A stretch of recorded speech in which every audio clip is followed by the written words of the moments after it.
for example. MasterCard, that was originally called MasterCharge. I was talking to a client of mine recently and they were trying to come up with a name for their brand that they were going to launch.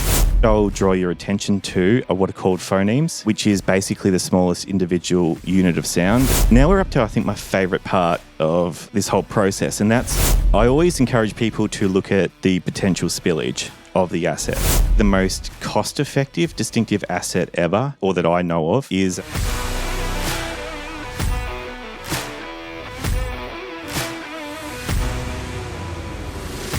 Hello and welcome to Season 3 of the Push podcast. My name's Jack Ferguson, an experienced brand strategist with a science background. In my career, I've worked across 25 industries and helped increase client and employer revenue by over $40 million. I will be your host.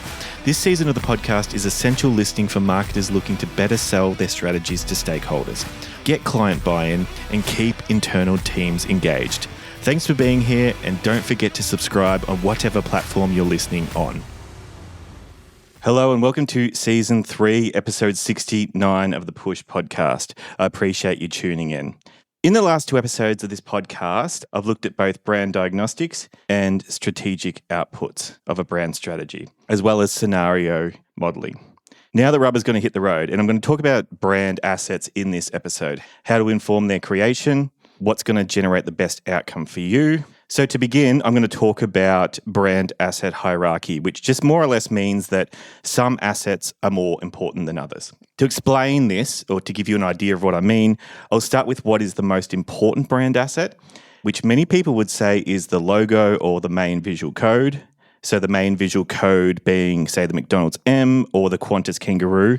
But I disagree with this being the most important asset. And you'll notice even in the previous sentence that I said the McDonald's M and the Qantas kangaroo. I didn't say the M or the kangaroo. And that's mainly because a lot of the value a brand code has is in the strength of its linkage to the brand name.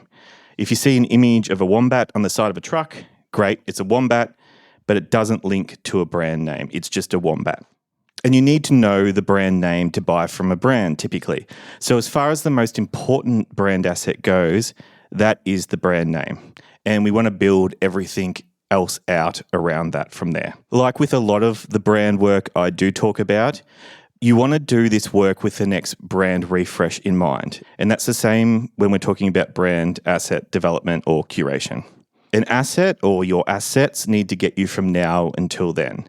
If you're wondering what I mean by a brand refresh or a rebrand, it simply means that a rebrand is changing the name of a brand and a refresh isn't. And it's simple as that. That's the distinction I'm making between the two. A rebrand changes the brand name, a refresh doesn't. It usually means changing or refreshing other assets. So let's talk about brand names because, again, this is the most important asset. When your brand name starts to get known, a name change becomes less and less advised over time. And that's because it costs a lot of time and resources to build awareness of a brand name. So changing it causes problems.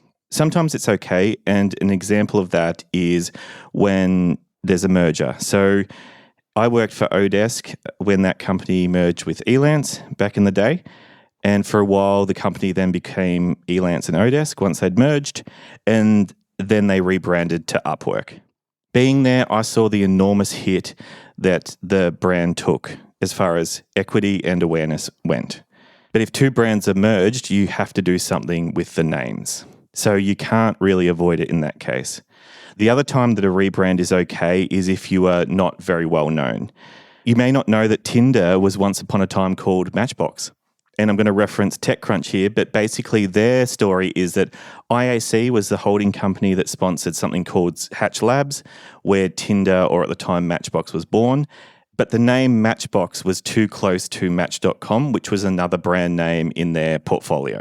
So in that case, there was a clash within a company's brand portfolio, so changing a name was necessary. It made sense to change Matchbox to Tinder, as Match.com was a name that was already established and had existing equity.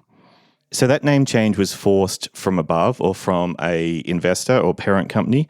The other time that a rebrand is okay, if no one knows you and your name isn't great, and I'll talk about what makes a good name shortly, but if you're not known and you want to change your name or you want to change the name of the brand you work for, that is okay because you haven't built up all this awareness and equity within the name yet. Changing a name now is not a bad idea if the name is terrible. There are nuances to name changes. Some name changes retain equity while still changing the brand name. So examples of that are when Apple Computers became Apple, Snapchat became Snap, the Facebook became Facebook. This is retaining equity from the name, but changing it slightly still. Another thing that can happen is when a name gets acronymized. So Kentucky Fried Chicken becoming KFC, British Petroleum becoming BP, International Business Machines becoming IBM, Queensland and Northern Territory Aerial Services becoming Qantas. And notice in all those situations, though, that the brand has other assets around the name that can nurture that change from a long name to an acronymized name. That's something that companies of that size can do. That's not available to everyone.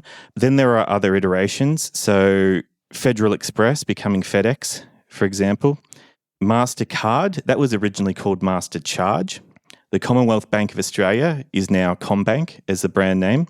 So in all those instances, there's still some equity from the original name, but it has been condensed or changed to a new name in general. So in all those examples, there is some equity that has been retained in the name change, but it's not quite acronymized and it's not quite the same as just removing part of the name, like the Facebook, Snapchat to Snap, Apple Computers to Apple. Those decisions are often justified at a certain size of business. The rules are different there, the budgets are bigger, and those brands can afford the initial hit to raise their ceiling effectively over time. So creating a better brand name means that the ceiling is raised and the efforts that they put into the name from then on increase recall. So some brands can make a change to the name, take a hit to the equity, and then over time build it up beyond where it was before and more efficiently. If you're a small brand or you're working for a small brand or you're starting a new brand, the rules are a bit different. And one consideration there is domain availability, so the website address you want. This is more of a consideration the more online the business or the brand is, as that's effectively the whole business. Service or product will be on that website, especially if it's a software company or a SaaS company, for example. In those cases, the website will be a very important factor. So domain availability is a consideration for brands and especially for online brands. I was talking to a client of mine recently and they were trying to come up with a name for their brand that they were going to launch. And in their case, I actually said that they could consider a name that wasn't perfect for them today, but it did contain the name they wanted one day, that maybe they could afford that domain one day and retain some equity if they were to make that name change in, say, 5 years' time. So let's say that their ideal name was Proc, which it wasn't. They could call themselves MinProc and get the minproc.com domain in the short term or the minproc.ai or whatever it is that they want. Over time, one day, if they become successful, drop off the min and become proc.com. So that's another consideration. Because generally, a brand can't afford a 4-letter domain in the beginning. So they buy a more complicated domain and then simplify it at a later date when they've made the brand somewhat successful. Airbnb did this with airbedandbreakfast.com being their original domain. Now their domain is airbnb.com. Dropbox did this. They were getdropbox.com at one stage before becoming dropbox.com at a later stage. It's more of a consideration the more online you are. But one way to think about it when it comes to domains is complicating it slightly more initially with the view that one day you may simplify it again. The brand name is the asset that I most advise thinking decades ahead for. You ideally want the name to transcend many brand refreshes. You can't be changing the name every brand refresh. It's the asset more than any of the others that you want to last the test of time. And that's why it's important that the internal team, the founder, whoever it is that is actually going to grow this brand likes the name and is motivated to push it out there because the market will change over time, especially over decades. And you can't really make your name based on where you think the market is going to go because ideally you don't really change it much over time. So what makes a good name? Now, with any asset, there is this tension between distinctiveness or uniqueness and ease of consumption. So the more complicated something is, the harder it is for the market to consume and encode into their memory. But the simpler it is, the less distinctive it is usually. So for example, the name face would be easy to consume, but it's not very distinctive. It's not very unique. Hence why you add the complexity, and it's called Facebook, which is adding another syllable, but making it more unique. So getting that balance of uniqueness and distinctiveness versus the ease of consumption right is one consideration with a good name. Another consideration with the brand name is actually the building blocks or the phonetics of the name. And phonetics are just human speech sounds. That's what I mean by phonetics. And the two that I'll draw your attention to are what are called phonemes, which is basically the smallest individual unit of sound. And there's about 44 in the English language. I'll give you an example of what I mean of that in a minute. And the other consideration is syllables. So you probably know what a syllable is, but it's more a block of sound. It acts as like a beat within a word. And another way to think about it that I've seen people talk about it is that every time the jaw drops, that's a syllable. So Facebook, my jaw drops twice when I say that word. That word is 2 syllables long. So before I explain this a bit further, to give you an example, cat is a word that has 1 syllable, obviously, but it has 3 phonemes. K, a, t. 1 syllable, 3 phonemes, cat. So if we look at a name like Federal Express, now that's 5 syllables, but it's 13 to 14 phonemes, and that's why it feels a bit more laborious to say. You can compare that to something like Coca-Cola, which is only 1 less syllable. It's 4 syllables, but there's much less phonemes in that word, 8.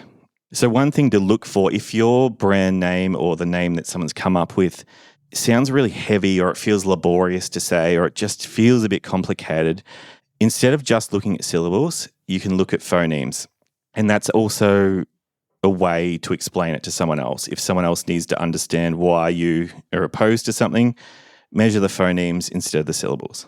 Following on from that, another consideration with brand names is what's called high phonetic transparency, which just means that if you say a name, you would write it how you hear it. So Facebook, for example, has a high phonetic transparency. So you'd hear that and you'd likely write Facebook. You'd spell it the way it sounds. Google, on the other hand, is a bit different.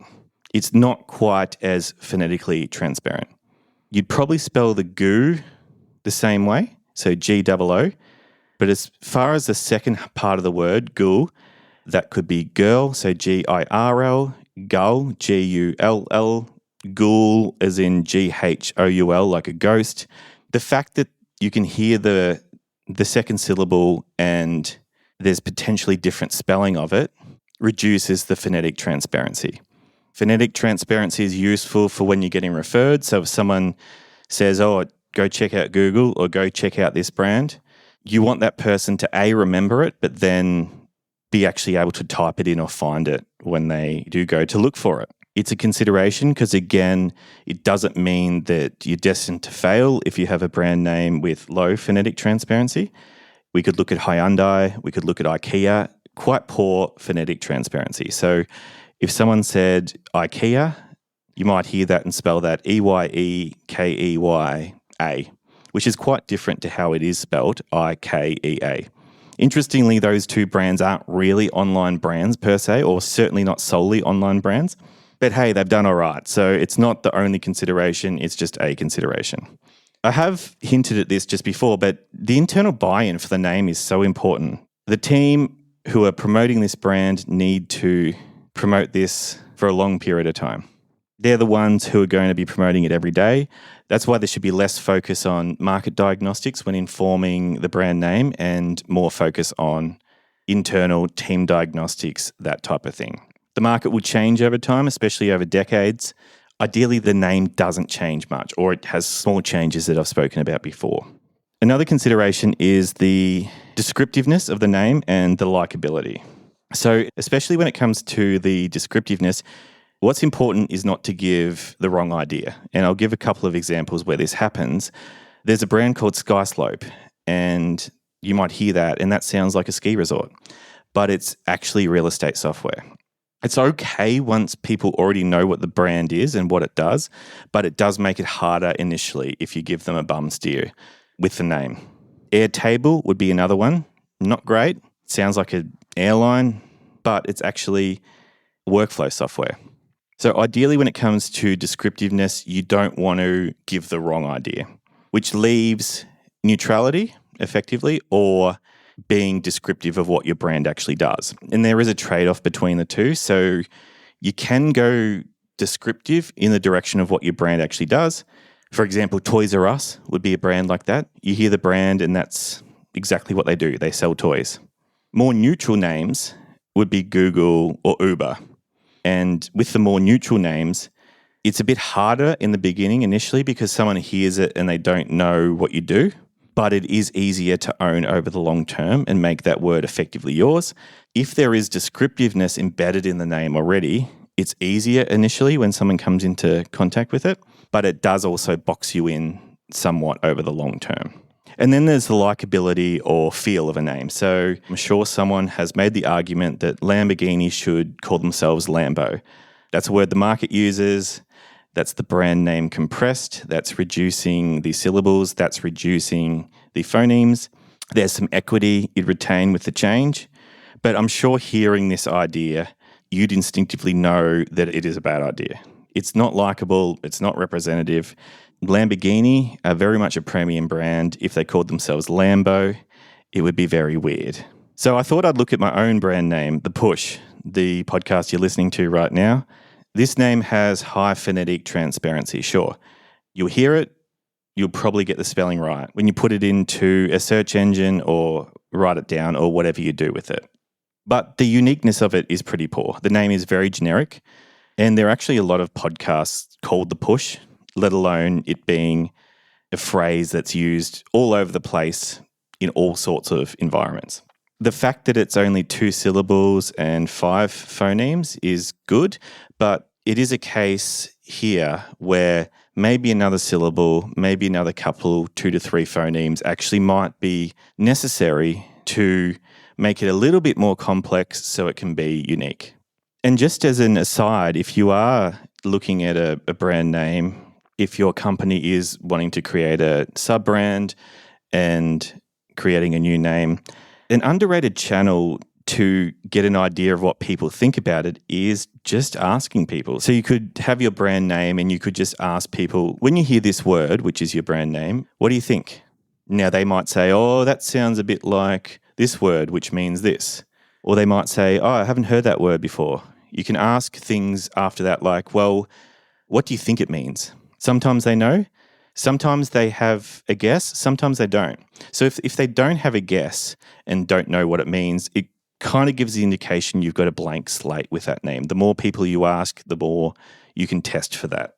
The other thing you can ask for is, what do you think of when you hear this name? Like what adjectives, what feelings? Someone might hear The Push and go hard, sturdy, and that might be all right. With the likability of it, as I mentioned before, the main thing is just not to hurt ourselves.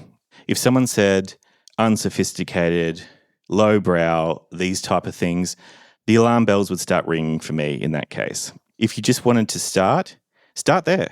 Just ask some people around you what they think and check the other considerations as you're making the name. You probably won't get 10 out of 10 for all of them, and that's okay. There does need to be trade-offs sometimes. But those are the main considerations that I look at when I'm helping clients with naming work. All right, so now I've talked about the brand name at length. I'm going to talk about the rest of the assets in the hierarchy. And I'll refer to these as brand codes. I use that terminology because the goal is to encode these elements into memory. So now you should know what I mean when I'm referring to brand codes. And I will note here that we want to use the brand codes with the name as often as possible. because it's not just the code that we want to be recognized, it's also the uniqueness and the linkage of the code to the name that is important. So a lot of the examples I gave earlier, the link is already in place. So for example, the Qantas as a company could have the kangaroo without the brand name, say on a plane, and a lot of people would link that back to Qantas, the brand name. But that link is already there. Same with McDonald's, the M and the brand name. And people would see the M and they would link that back to the brand name because they have that link there. But that's not where it starts. You have to build that linkage over time. So wherever possible, unless you're McDonald's or unless you're Qantas or unless you've got these super famous codes already, use both together whenever as possible to link them together. That's the brand name and the brand codes. What could these brand codes look like? It could be a shape, could be a color, could be a sound, could be a story, could be an image, could be a word, could be a face, could be a scent, could be a song. There's a whole range of things that it could be.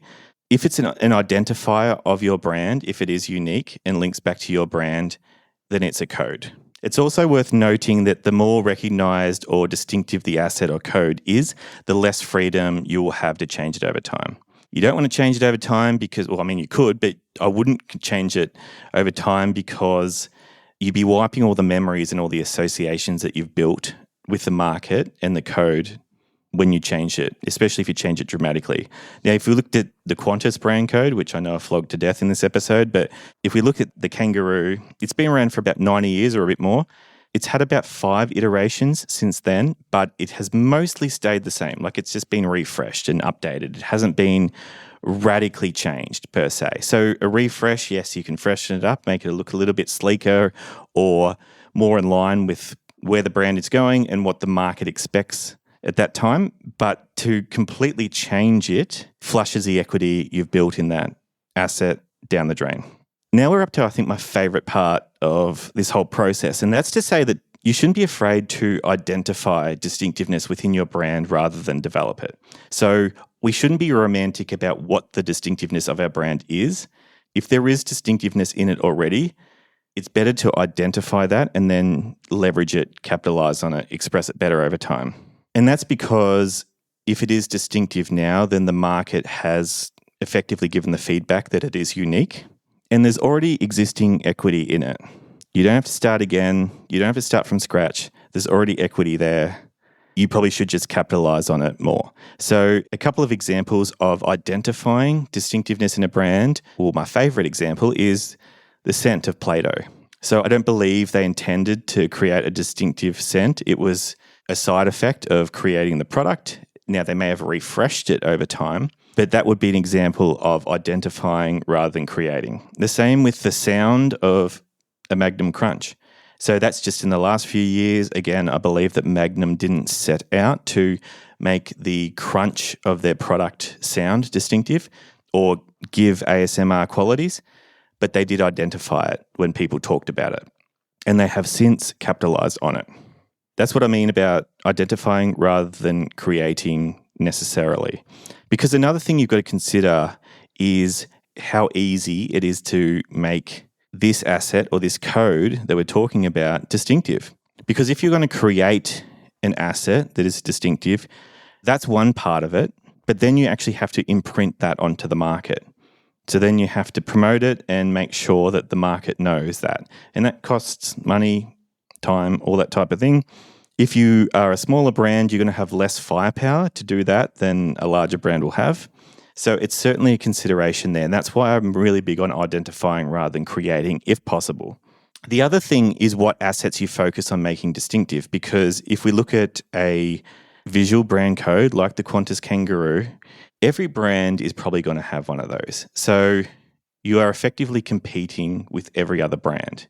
So it's a hard game to play. If you can make it distinctive, good, that's great, that's awesome. But we should also look around at the other senses, at other parts of our brand that are distinctive, that are probably easier to own. As part of that consideration of what assets are distinctive within your brand's asset portfolio, I always encourage people to look at the potential spillage of the asset. So if, for example, the iPhone ringtone will be overheard by other people when someone's getting a phone call, Perhaps the shape of a physical product, like Absolute Vodka, will be seen by more people and have spillage as well, just by sitting on the shelf in a retailer, just by sitting on the shelf in a nightclub or on someone's bench at home or in their cupboard. The Play-Doh scent will also have spillage because the people around the kids playing with it will no doubt smell it. And that's where embedding distinctiveness into the product or service itself is a really good idea, especially if it spills over. Another example of that may be Maxibon. So if you know what a Maxibon is, it's an ice cream. It's half choc-coated, half biscuit. You look at that, anyone who knows what one is will see that distinctiveness of the shape within the product itself. So definitely consider what you can embed into the product or service, or what is already embedded into the product or service. This is particularly salient for smaller brands because they just have less resources to imprint their assets onto the market, basically. If it's embedded into the product or service, people help promote that unknowingly. But the other consideration is what I call prominence. So prominence is what happens in everyday life anyway. And if you can attach something about your brand to that, again, the market or the wider community is inadvertently promoting your brand. One example I thought was really cool was Game of Thrones, and you may or may not have watched it, but there's a tagline in that show that goes, "Winter is coming." People talk about winter being around the corner.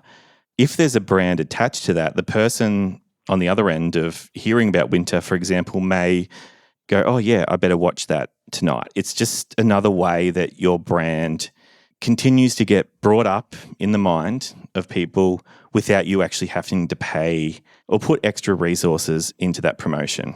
Probably the best example of prominence that I'm aware of, and probably the most cost-effective distinctive asset ever, or that I know of, is a Friends theme song. And I did an episode on this earlier in the season. You can go back and listen to that if that's of interest to you. But basically, the Friends show was linked to that song, and the wider community, radios, DJs, people at parties, they loved the song and they'd play it anyway. The Friends brand isn't paying for them to do that. They were motivated to do it anyway, and that kept on bringing people's mind back to the brand. It creates conversations in those environments. You can see how that can just compound the salience of a brand for free. It's also worth noting here that the more heavily you do rely on a particular brand code or asset, the less room there is to move to change it over time. Refreshing core assets is very risky. If you want to read up more about that, Coca-Cola tried a taste refresh in 1985 and it didn't go well at all. The market had expected a certain flavour from them at that point, so there wasn't much room to move. If you looked at Nike's tagline, "Just Do It," I'm sure anyone and everyone would advise them not to change it. If you looked at the Cadbury Purple, you'd say, "Don't change that Cadbury." If you looked at the McDonald's M, you would say, "Don't change that McDonald's." If you looked at the Qantas Kangaroo, you'd say, "Don't change it." The more it's known over time, the less room you have to move with it. So when it comes to the distinctiveness of the brand, again, don't be romantic about what it actually is. There can be a ton of ways that your brand is distinctive, and sometimes in ways you don't even realize. One way is in storytelling. So I've talked about Budweiser on the previous episode, and their storytelling is very distinctive. For example, Old Spice, if you looked at their ads, and it's not just the imagery of the ad, but it's also the style and the tone of the ads, that it's basically a guy on a horse doing all these random things, putting on clothes, taking them off. It's a certain type of humor that is distinctive to that brand. I was working with a client recently, and what was distinctive about their brand that they didn't even realize either is that the naming of their products was actually quite literal. So it was actually the style and the naming convention of the products that was distinctive that they didn't even realize. I'll make a metaphor I'll use here is for a guitar brand called Fender. Now they have a guitar that they sell called the Stratocaster. They have a guitar they sell called the Telecaster. They have one called the Starcaster. As you can see in the names, you'd see those names and realize that it is a Fender guitar. But you can see how that distinctiveness is actually built into the naming of the products within that brand. There's a great book on this topic called Brand Sense. It's by Martin Lindstrom.